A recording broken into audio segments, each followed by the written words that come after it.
अपने सुनने वालों की खिदमत में खालिद मुस्तफ़ा का सलाम। आज का मौजू जुल्फ़िकार अली भुट्टो का अदालती कत्ल और इस सिलसिले में उस वक्त के सदर जनाब आसिफ अली जरदारी की जानिब से सुप्रीम कोर्ट में जमा कराया गया रेफरेंस। ये रेफरेंस तकरीबन 10 साल के बाद समाअत के लिए मुकर्रर हुआ।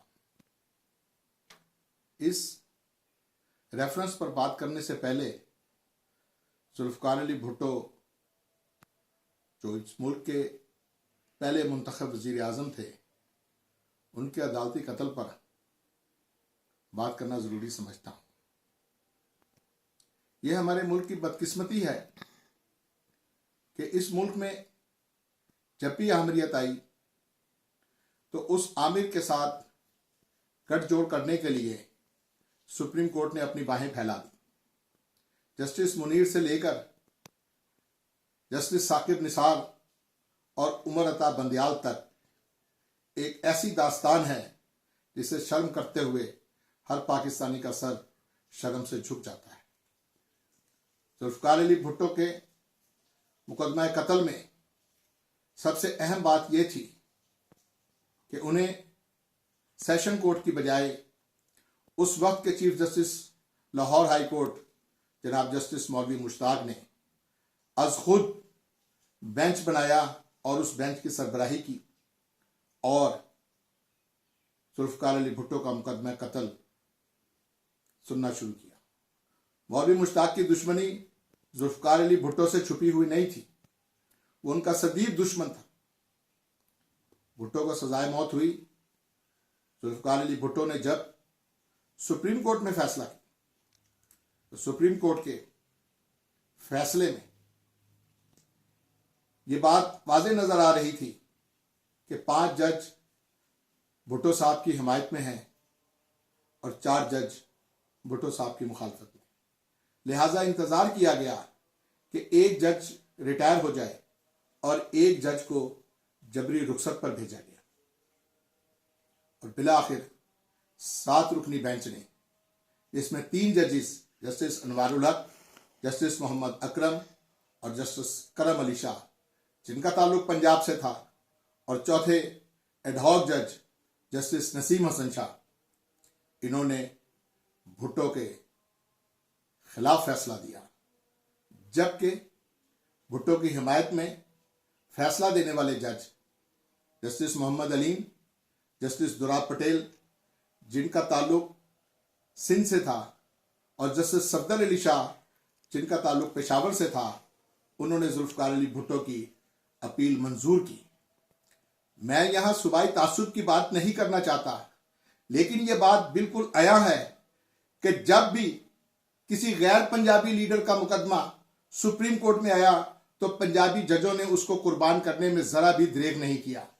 लेकिन जब, और इसकी मिसालें मैं आपके सामने पेश कर सकता हूं, जुल्फ़िकार अली भुट्टो की मिसाल आपके सामने है, मौलवी तमीजुद्दीन केस की मिसाल आपके सामने है। मोहतरमा बेनज़ीर भुट्टो की हुकूमत खत्म हुई तो यही चीफ जस्टिस नसीम हसन शाह ने 58(2)B और सदर ममलिकत जनाब गुलाम इसाक खां के इक़दाम को दुरुस्त करार दिया, और जब उन्हीं सदर ममलिकत ने 58(2)B का सहारा लेते हुए उन्हीं चार्जिस की बुनियाद पर नवाज शरीफ की हुकूमत खत्म की तो उस लाडले की हुकूमत बहाल कर दी गई।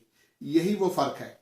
और अब वक्त है कि सुप्रीम कोर्ट माजी की गलतियों का अजाला करे।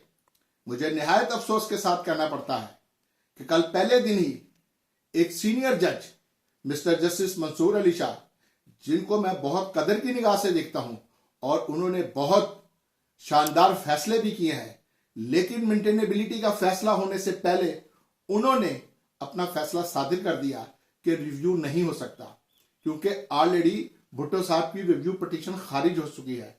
तो मैं इन मौजूद जज साहिबान से ये गुजारिश करना चाहता हूं कि उस वक्त कानून कहां था जब एक लाडला सरूर पहले से 10 साल के बाद खुद साख्ता जिला वतनी खत्म करके पाकिस्तान आया और उसकी अपील समाअत के लिए मंजूर कर ली गई। जनाबे वाला, अपील दायर करने के लिए मुख्तसर मुद्दत होती है, 60 दिन या 90 दिन, लेकिन मियां नवाज शरीफ के मामले में 9 साल का जो टाइम बार्ड केस था उसको क्यों सुना गया? बात वही आ जाती है। मैं सूबाई तासुब को हवा नहीं देना चाहता। आज भी जो लोग ये समझते थे कि जुल्फकार अली भुट्टो को मारकर हम उसको खत्म कर देंगे, लेकिन वो मरा नहीं, वो तारीख में जिंदा है। 4 अप्रैल 1989 को जब अदालती फैसले की रोशनी में जुल्फकार अली भुट्टो को तख्तादार पर लटकाया गया, उस दिन जमी रोई, तारे टूटे और तारीख का कलेजा गम की शिद्दत से फट गया। जुल्फकार अली भुट्टो तारीख के लिए था और तारीख भुट्टो के लिए थी। तारीख ने भुट्टो को अपनी आगोश में ले लिया। और वो बुल्ले शाह ने सही कहा है, बुल्ले शाह असा मरना कोई ना, गोर पया कोई होर। और वो आज भी 44 साल हो गए भुट्टो को फांसी दिए हुए। आज भी गड़ी खुदा बख्श के उस दरगाह जमहूरियत में दफन पाकिस्तान की अवाम के दिलों पर राज करता है। मैं अपने इन मौजूद जजों से दरखास्त करता हूं कि खुदा का वास्ता है, अगर कोई काम गलत हो गया है तो उसको किसी वक्त भी अगर दुरुस्त करने का मौका मिले तो आप उसे दुरुस्त करें। मैं सिर्फ अपने इन मौजूद जज साहिबान जो इंसाफ के मंदिरों में भगवान बने बैठे हैं, उनसे इतनी गुजारिश करूंगा कि इंसाफ की उम्मीद तो नहीं इन शाहों से, मगर फिर भी कहते हैं तो जंजीर हिला देते हैं। अपना ख्याल रखिएगा। अल्लाह हाफ़िज़।